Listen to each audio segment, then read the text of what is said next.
नमस्कार दोस्तों, आज का जो हमारा टॉपिक है वो है रोम्बस यानी समचतुर्भुज। देखिए, रोम्बस जो है वो भी एक स्पेशल टाइप का पैरेललोग्राम है। पैरेललोग्राम हमने पढ़ लिया है। एक स्पेशल टाइप का पैरेललोग्राम आयत था, वो भी हमने पढ़ लिया। पैरेललोग्राम का जो कंडीशन है, जो डिफिनीशन है, वो यही है कि ये ए है तो ये भी ए, ये बी है तो ये भी बी, और इसमें आमने सामने की भुजाएं समांतर हो जाती हैं। और जब हम इसमें एक कंडीशन लगा दिए थे कि भाई ये जो कोण है ना, ये एंगल, ये 90-90 का हो जाना चाहिए।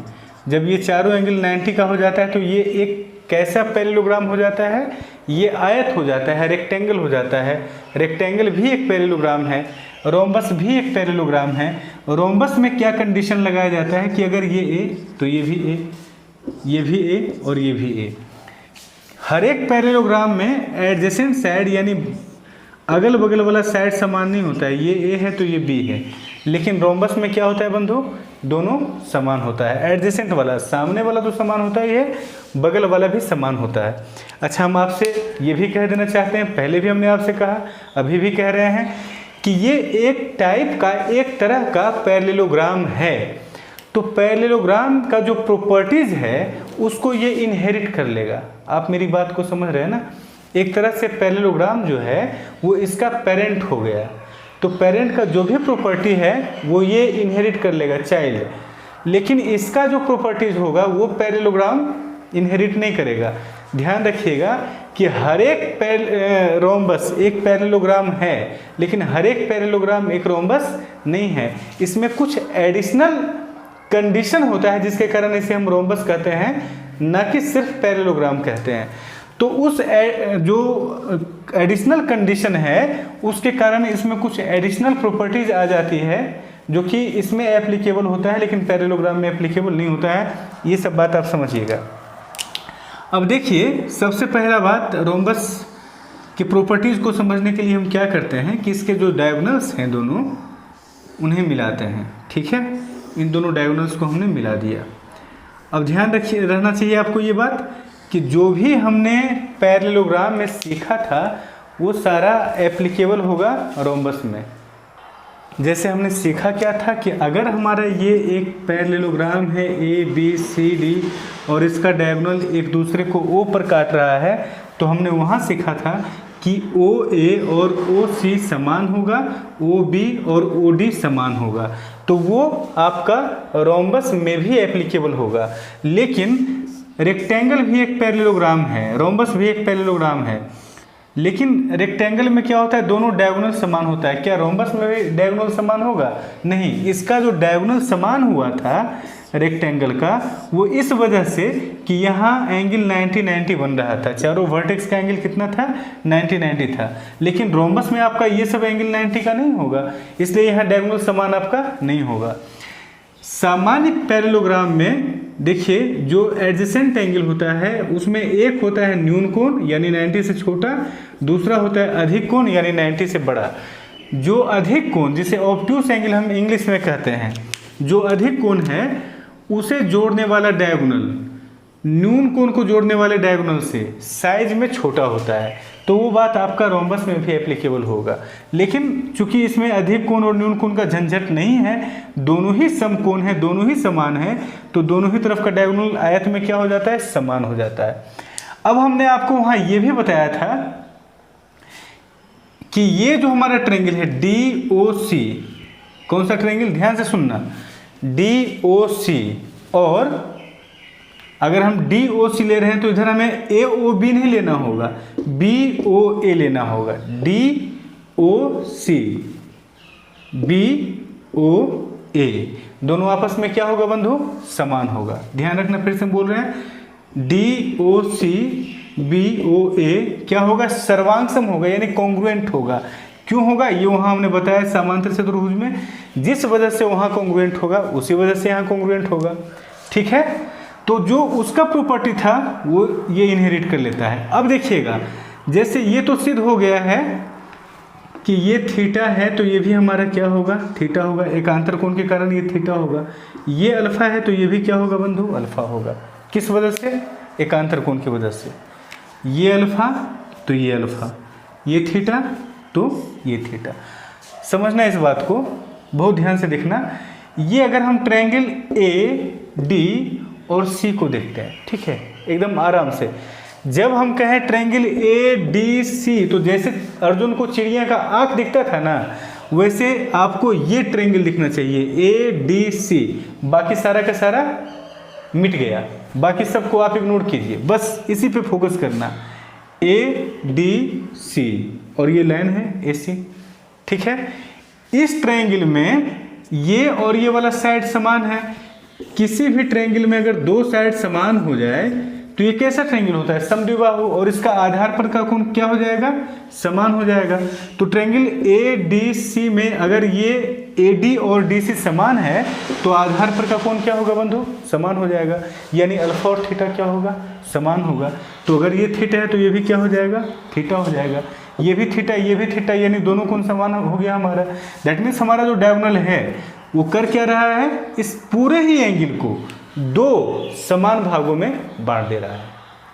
क्लियर है कॉन्सेप्ट यहां तक का? अच्छा, अब देखना, अगर ये थीटा है, ये भी थीटा है, ठीक है, चलो इसको भी हमने थीटा कह लिया, तो ये पूरा कितना हो गया? 2 थीटा। ये भी पूरा क्या हो गया? 2 थीटा। अब आप बताइए ये कितना रह जाएगा? ये 180 - 2 थीटा नहीं हो जाएगा? एडजेसेंट एंगल्स यानी आसन कोणों का योग 180 डिग्री होगा। तो ये कितना बचा? अगर ये हमारा पूरा 2 थीटा है, अभी हम अल्फा को मिटा दे रहे हैं, ये पूरा अगर हमारा 2 थीटा है बंधु, तो ये हमारा क्या हो जाएगा? 180 - 2 थीटा, 180 डिग्री - 2 थीटा। जिस तरह से हमने यहाँ सिद्ध किया है कि दोनों एंगल समान है, यानी डायगोनल बाइसेक्ट कर रहा है दोनों कोणों को, उसी तरह से यहाँ भी सिद्ध हो जाएगा कि ये एंगल और ये एंगल हमारा क्या होगा? समान होगा। तो अगर पूरा 180 - 2 थीटा है तो ये क्या हो गया? ये आधा हो गया, यानी 180 - 2 थीटा बटा 2, यानी अगर हम डिवाइड करेंगे तब क्या होगा? 90 - थीटा। तो ये क्या हो जाएगा? 90 डिग्री - थीटा। ठीक है, इन चीज़ों को देखिए लिखना पड़ता है हमें, क्योंकि कुछ लोग कह देते हैं कि ये सब चीज़ समझ में नहीं आता है। ये सब चीज़ आपको समझ में डायरेक्ट आना चाहिए। अगर ये 90 - थीटा है, ये थीटा है, तो दोनों का योग कितना हो गया? 90। इन दोनों को आप जोड़ेंगे, थीटा से थीटा कट जाएगा, कितना होगा? 90। अब फिर अर्जुन की तरह देखना डी ओ ए ट्रायंगल को। कौन सा ट्रायंगल? डी ओ ए को। इन दोनों का योग अगर 90 है तो ये कितना बचेगा? ये आपका 90 बचेगा। इसका मतलब ये हुआ कि डायगोनल जो है वो एक दूसरे पर 90 डिग्री का कोण बना रहा है। दैट मीन्स एक दूसरे पर परपेंडिकुलर है। अगर ये 90 है तो हमारा इस तरफ भी 90 हो गया। दैट मीन्स डायगोनल इसमें क्या है? समचतुर्भुज में। देखिए ना आयत में ऐसा हुआ था, ना समांतर चतुर्भुज में ऐसा हुआ था, है ना, क्योंकि ये एंगल बाइसेक्टेड नहीं था वहाँ पर। अगर बाइसेक्टेड होता तब वहाँ भी हो जाता। अगर ये दोनों एंगल समान होता तो ये और ये 90 होता, लेकिन वहाँ पर ये दोनों समान नहीं हो पाता है ना, साइज अलग अलग होने के कारण। ये है ए तो ये है बी, समांतर में और आयत में। लेकिन इसमें दोनों ही साइड समान है, इसके कारण ये एंगल कितने डिग्री का हो रहा है? 90 डिग्री का हो रहा है। ऐसा वर्ग में भी होगा। रिलेट करने का प्रयास करना। समांतर चतुर्भुज है, आयत है, वर्ग है, एक भी प्रॉपर्टी अगर आपके सामने आता है तो सबको रिलेट करने का प्रयास करना। ये 90 हुआ, क्यों 90 हुआ? रीजन क्या है? सबसे मेन रीजन इसका ये है कि AD और AB समान है, तो वर्ग में भी तो दोनों समान होता है, यानी यहाँ 90 होगा। बहुत आराम से एक एक चीज को समझना, ठीक है। ज्योमेट्री जो है वो फील करने का टॉपिक है, एक एक कॉन्सेप्ट को फील कीजिएगा, ठीक है। अब देखिए इसके आगे और क्या क्या प्रॉपर्टी होता है, ये हम फिर से फिगर बना करके फ्रेश फिगर बनाते हैं और दिखाते हैं। अब थोड़ा सा समझ लीजिएगा, ये थीटा तो ये भी थीटा, ये भी थीटा और ये भी थीटा, ये अल्फा, ये अल्फा, ये अल्फा, ये भी अल्फा। अल्फा प्लस थीटा कितना हो जाएगा बंधु? यहाँ पर 90 डिग्री। इस चीज़ को रोम्बस में ध्यान में रखना है। ये चारों कोण जो यहाँ बन रहा है ये क्या हो जाएगा? 90। अच्छा, जैसे समांतर चतुर्भुज में होता था OA बराबर OC, OB बराबर OD, वो भी यहाँ पर होगा, ठीक है। ये और ये क्या होगा? कॉन्ग्रुएंट होगा, यानी सर्वांगसम होगा। और हम आपको बता दे रहे हैं यही कॉन्ग्रुएंट नहीं होगा। जैसे समांतर चतुर्भुज में क्या होता है ना कि अगर आप इस तरह से ऐसे कर देते हैं तो ये ए है, ये बी है, ए और बी कॉन्ग्रुएंट होगा, सी और डी कॉन्ग्रुएंट होगा। आप समझ रहे हैं, ए और बी कॉन्ग्रुएंट होगा, सी और डी कॉन्ग्रुएंट होगा। लेकिन यहाँ पर ये चारों ही कॉन्ग्रुएंट हो जाएगा। मतलब अगर ये ए है, ये बी है, ये सी है, ये डी है, चारों का चारों कॉन्ग्रुएंट होगा, ए बी सी डी। देखिए कोई भी दो ट्रायंगल को आप उठाइएगा, एक तो बात समझ में आपको आ रही होगी कि चारों ही ट्रायंगल कैसा ट्रायंगल है, समकोण त्रिभुज है, समकोण। और ऐसा समकोण जिसका कि पहली बात तो ये कि हाइपोटेनस जो है वो सबका समान है। हाइपोटेनस यानी कर्ण, किसी भी समकोण त्रिभुज का कर्ण कौन सा होता है, 90 के सामने वाला। तो हाइपोटेनस तो सबका समान है, ये तो क्लियर है। अब रही बात परपेंडिकुलर और बेस की, तो कोई भी ट्रायंगल आप लीजिए, जैसे हम इस ट्रायंगल को लेते हैं, अगर मान लो कि ये है P तो ये भी होगा ना P, और ये अगर मान लो कि है B तो ये भी होगा B। तो हर एक ट्रायंगल का जो परपेंडिकुलर और बेस है वो तो वही साइड है ना, P और B ही है। इसका भी देखिए परपेंडिकुलर अगर P है तो बेस B, इसका भी देखिए परपेंडिकुलर P है तो बेस B, इसका भी वही बात है, इसका भी वही बात है। यानी कि चारों का चारों जो ट्रायंगल है, अब इसको हम मिटा दे रहे हैं, ठीक है, ये PB को मिटा दे रहे हैं। चारों का चारों ट्रायंगल मतलब ए बी सी डी समान होगा और कॉन्ग्रुएंट यानी सर्वांगसम भी होगा। ठीक है, आप लिख लीजिएगा, आपको जिस भी लैंग्वेज में लिखना हो, सर्वांगसम, कॉन्ग्रुएंट होगा चारों।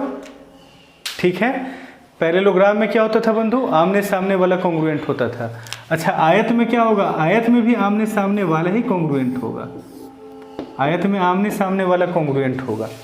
ठीक है, दूसरी बात देखिएगा, जैसे अगर मान लिया जाए कि हमने AC को कहा D1, यानी दोनों डायगोनल है ना AC और BD, तो AC को हमने कहा D1, AC को हमने क्या कहा D1, और BD को हमने कहा D2।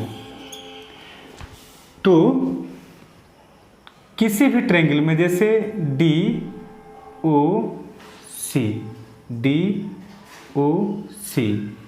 इसमें DO को हम क्या कह सकते हैं, DO को हम कह सकते हैं D2/2, और CO को हम क्या कह सकते हैं बंधु, D1/2। अच्छा, अब इन दोनों को हम स्क्वायर करके ऐड कर दें तो ये किसके बराबर होगा, कर्ण के बराबर, यानी A² के बराबर। तो यहाँ से हम कह सकते हैं कि D1² प्लस D2² बराबर, ये देखिए LCM में 4 हो जाएगा ना, 4 को उस तरफ हम भेज देंगे, यानी 4 × A²। इस बात को आप समझ रहे हैं, चलिए ठीक है। आगे देखिएगा, एक और कॉन्सेप्ट का हम आपको रिवीजन करा देते हैं। ठीक है, देखिए समांतर चतुर्भुज में यही रिजल्ट आएगा, जो भी हमने रिजल्ट आपको दिखाया वही रिजल्ट आएगा उस कॉन्सेप्ट से भी। समांतर चतुर्भुज वाला जो सेकंड वाला क्वाड्रिलेटरल का वीडियो है, उसके लास्ट में हमने आपको एक चीज़ क्या दिखाया था कि अगर ये कोई पैरेललोग्राम है ना, समांतर चतुर्भुज है, ये A है, ये B है, और ये है आपका D1 और ये है D2, तो वहाँ हमने आपको क्या दिखाया था कि A² प्लस B², इसका डबल बराबर D1² प्लस D2²। तो ये भी तो समांतर चतुर्भुज है, इसमें भी ये एप्लीकेबल होना चाहिए, है ना, क्योंकि इनहेरिट करेगा उसके प्रॉपर्टीज़ को। तो इसमें भी हम लिख सकते हैं, इसमें ये क्या है, A है, ये भी A है। अच्छा, इसमें दोनों ही A है, यानी B की जगह पर भी हम क्या लिख सकते हैं बंधु, A लिख सकते हैं। तो A² प्लस A² बराबर D1² प्लस D2²। A² क्या हो गया, 2A² × 2 बराबर D1² प्लस D2²। ये वाला जो हमने कॉन्सेप्ट आपको बताया था, इसके पीछे मेरा मेन मकसद ये था कि मीडियन का जो रिलेशनशिप होता है ट्रायंगल के तीनों साइड के साथ, उस चीज़ को समझाना। अगर वो चीज़ आप समझ जाते हैं तो आप मीडियन का जो सवाल आता है वो आप बना सकते हैं, और उसका सवाल भी हमने आपको बना करके दिखाया था। ठीक है, तो ये चीज़ हमने समझ लिया, चलिए आगे बढ़ते हैं। अच्छा, इस जो रोम्बस जो हमारा है इसका चारों ही साइड समान होता है। चारों साइड समान होने के कारण क्या होगा, चारों साइड समान होने के कारण क्या होगा कि इस वाले वर्टेक्स से आप इस पर हाइट डालिए, चाहे इस वाले वर्टेक्स से आप इस पर हाइट डालिए, दोनों ही क्या हो जाएगा बंधु, समान हो जाएगा। क्योंकि क्षेत्रफल क्या होगा, एरिया क्या होगा, किसी भी पैरेललोग्राम का एरिया क्या होता है, बेस। बेस मतलब जिस पर आप हाइट डाल रहे हैं, जैसे हम इसको बेस लेते हैं तो ये क्या हो जाएगा ए, और हाइट अगर हम ये डाल रहे हैं एच तो ए इंटू एच होगा, ठीक है। लेकिन वहाँ पर क्या होता था ना कि ये ए है तो ये बी है, तो वहाँ H1 H2 हो जाता था। यहाँ भी आप H1 इसको लिख सकते हैं, लेकिन होगा क्या कि दूसरे साइड से जब आप एरिया निकालिएगा, मतलब इस तरफ से, तो इस पर आप H2 मान लो कि डाल रहे हैं, तो इस तरफ से एरिया निकालने पर क्या होगा A इंटू H2, और क्षेत्रफल तो दोनों ही का समान होगा, मतलब दोनों ही तरफ से समान ही आएगा। एक ही रोम्बस का आप क्षेत्रफल निकाल रहे हैं, तो उस कंडीशन में इस दोनों को आप क्या कीजिएगा, A इंटू H1 बराबर A इंटू H2, तो A से A गया, सिद्ध क्या हुआ कि H1 और H2 बराबर होगा। तो ऐसे भी ये कॉमन सेंस की बात है कि चाहे किसी भी साइड के बीच का आपसे लेंथ कहेगा तो समझ जाइएगा कि समान होगा। जैसे पैरेललोग्राम में क्या होता था कि एक सवाल इस पर बना करता है, और वो सवाल हमने आपको दिखाया भी था कि लॉन्गर साइड के बीच का हाइट इतना है तो शॉर्टर साइड के बीच का हाइट क्या होगा। दोनों साइड का रेशियो दिया हुआ रहता था, तो वहाँ पर क्या होता था कि साइड का जो रेशियो रहता था उसके अपोजिट रेशियो में हाइट होता है, मतलब रेस्पेक्टिव हाइट है ना, रेस्पेक्टिव हाइट विपरीत रेशियो में होता है। लेकिन यहाँ पर क्या होगा, यहाँ पर तो साइड का रेशियो 1:1 है, सॉरी कुछ गड़बड़ हो गया।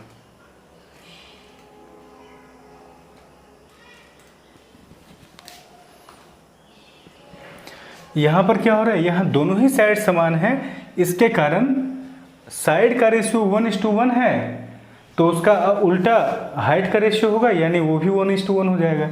तो यहाँ पर ये झंझट नहीं है कि इधर वाले जो साइड हैं इन पे जो हाइट है और उधर वाले साइड का जो हाइट है उनका रेशियो क्या होगा, दोनों समान हो जाएगा, ठीक है। अच्छा, अभी हमने एरिया देखा कि A इंटू एच, ऐसे हमने एरिया निकाला। दूसरा एरिया हम कैसे निकाल सकते हैं कि देखिए, कोई एक ट्रायंगल का एरिया निकाल के हम 4 से गुना कर देंगे, हमारा क्षेत्रफल पूरे रोम्बस का आ जाएगा। अच्छा, ये है d1/2 d2/2, और ये क्या हो जाएगा d1/2, और यहाँ कोण कितने डिग्री का है, 90 डिग्री का। तो इस कंडीशन में ये समकोण त्रिभुज का क्षेत्रफल क्या होता है, 1/2 इंटू बेस। बेस हमारा क्या है d1/2 इंटू हाइट, हाइट क्या है d2/2। ये क्षेत्रफल हमारा हो जाएगा एक ट्रायंगल का, ये क्या हो जाएगा एक ट्रायंगल का क्षेत्रफल।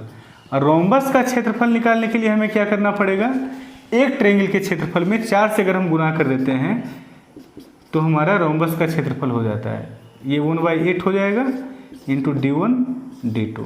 दैट मीन्स आ क्या जाएगा 1/2 d1 इंटू d2। ये हमारा क्या हो जाएगा बंधु, क्षेत्रफल किस चीज़ का, पूरे रोम्बस का।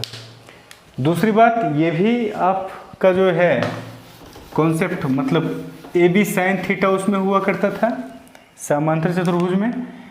यहाँ पर अगर थीटा एंगल बनता है, देखिए थीटा थीटा 2 बार लिया गया है, लेकिन जनरली सवालों में हम इस एंगल को कंसीडर क्या करते हैं, थीटा।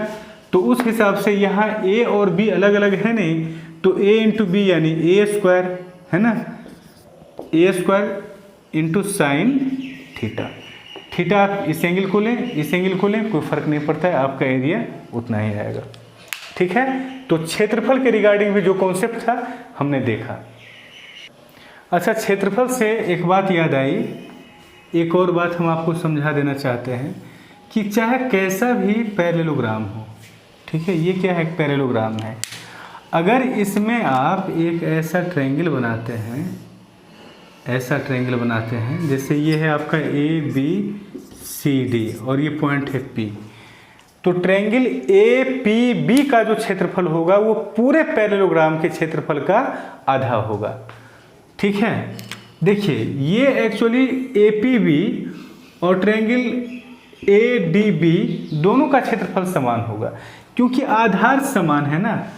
और वर्टेक्स से जो आप लंब डालेंगे आधार पर वो दोनों ही का समान होगा। लंब यानी परपेंडिकुलर डालेंगे, चाहे यहाँ से डालें चाहे यहाँ से डालें, ये तो पैरेलल हो जाएगा। ये और ये पहले से समांतर है, ये और ये भी समांतर हो गया, यानी ये क्या हो गया, एक आयत हो गया।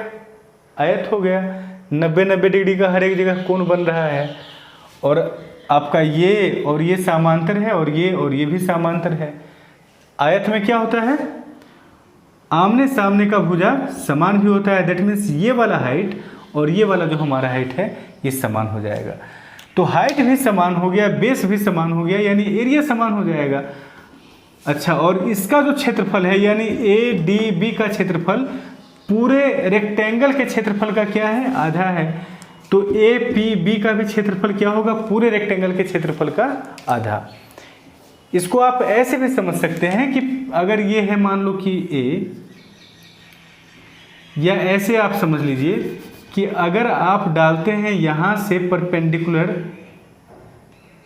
बेस AB पर, तो रेक्टेंगल का क्षेत्रफल क्या होगा, ये है ना। अगर ये H है तो क्षेत्रफल क्या होगा, AB इंटू H। ये किसका क्षेत्रफल है, ये रेक्टेंगल का। और ट्रायंगल का क्षेत्रफल क्या होगा, 1/2 इंटू आधार यानी AB, और परपेंडिकुलर इसका भी H ही होगा इंटू H।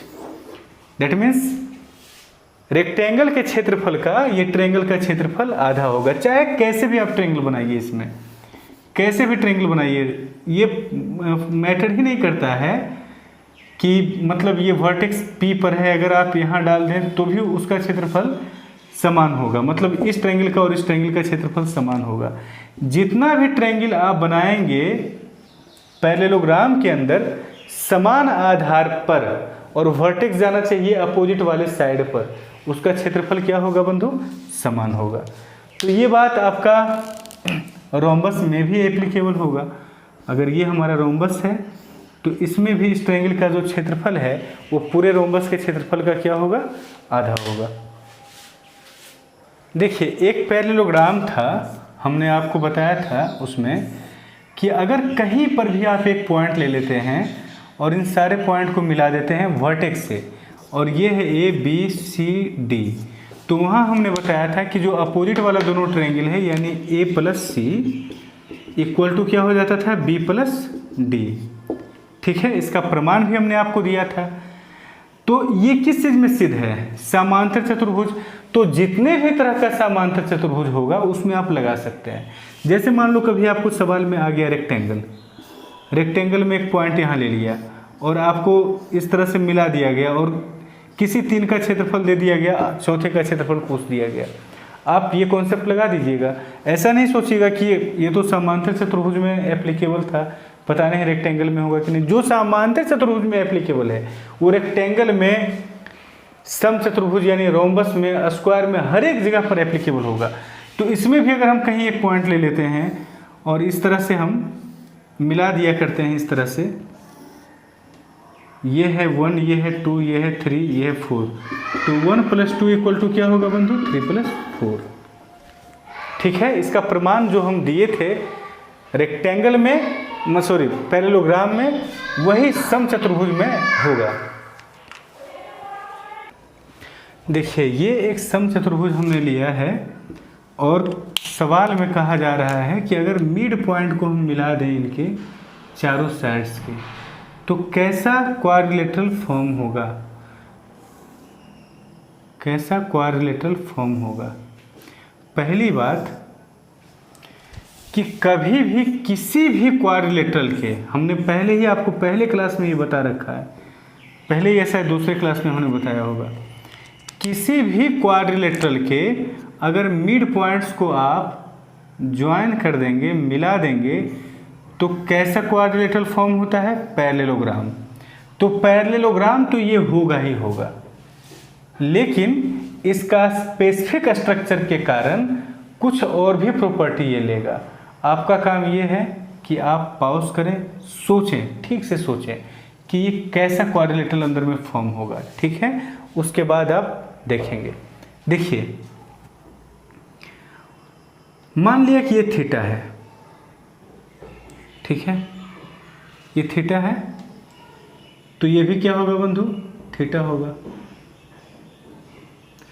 अच्छा, इन दोनों का सम क्या होगा, थीटा नहीं मानते हैं, चलिए थोड़ा सा और बड़ा कर लेते हैं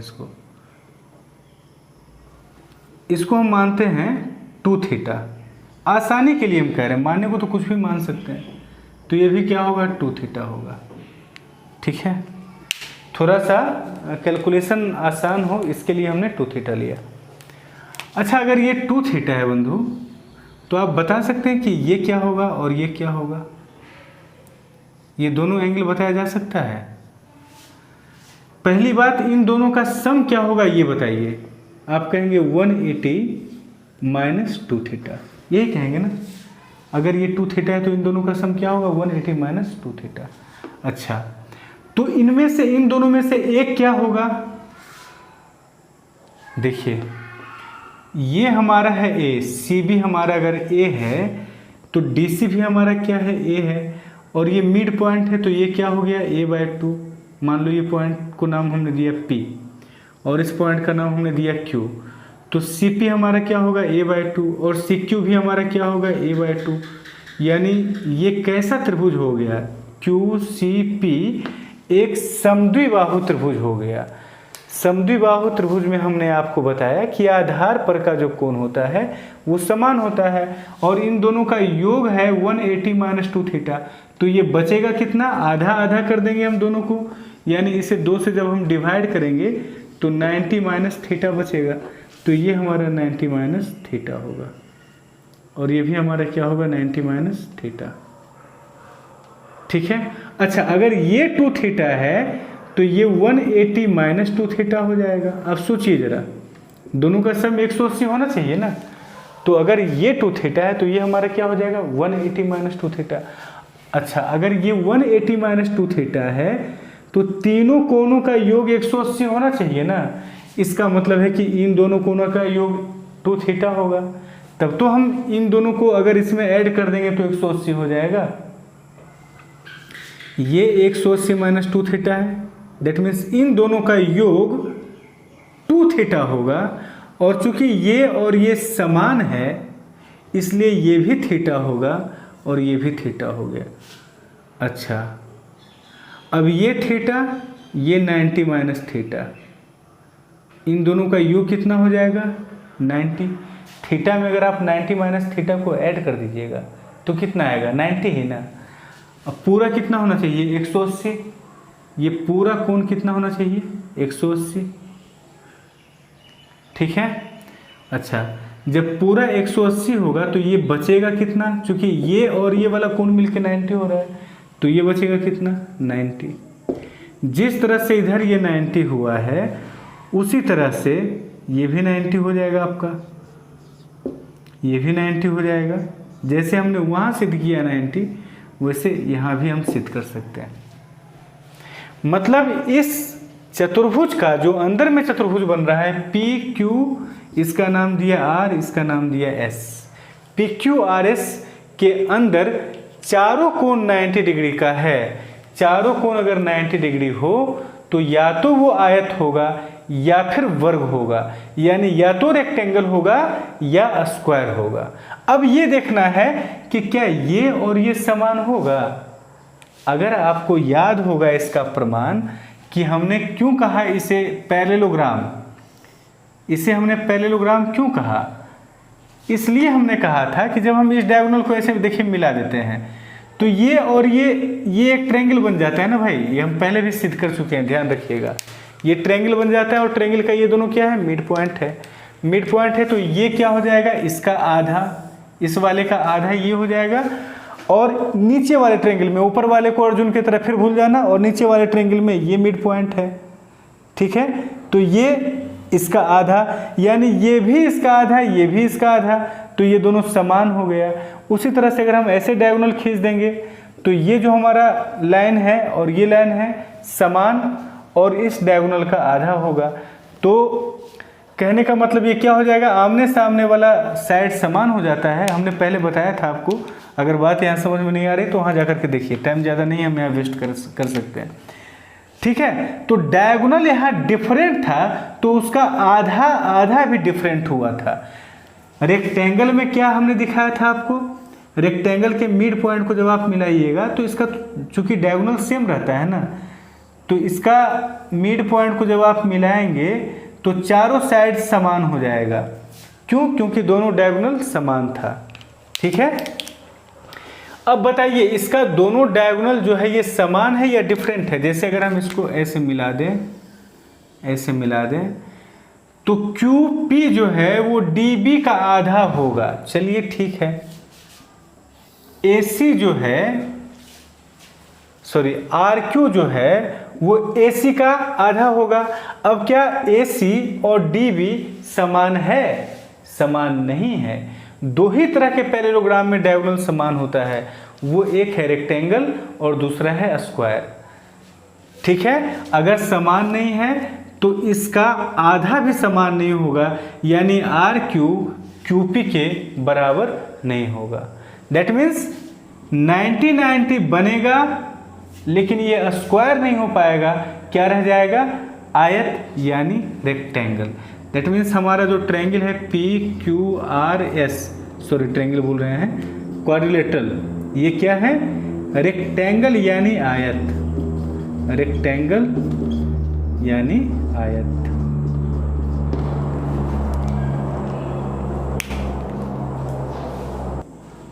ठीक है बंधु, तो ये कुछ रोम्बस का थ्योरी हमने देखा। ठीक है, अब एक स्क्वायर रह गया है, अगले क्लास में उसका थ्योरी हम फिनिश कर देंगे और उसके बाद फिर हम सवाल स्टार्ट करेंगे। काइट वाइट है, समलंब है, उन चीज़ों को भी हम लोग सीख लेंगे और फिर हम लोग सवाल स्टार्ट कर देंगे क्वाड्रिलेटरल का। मिलते हैं अगले वीडियो में।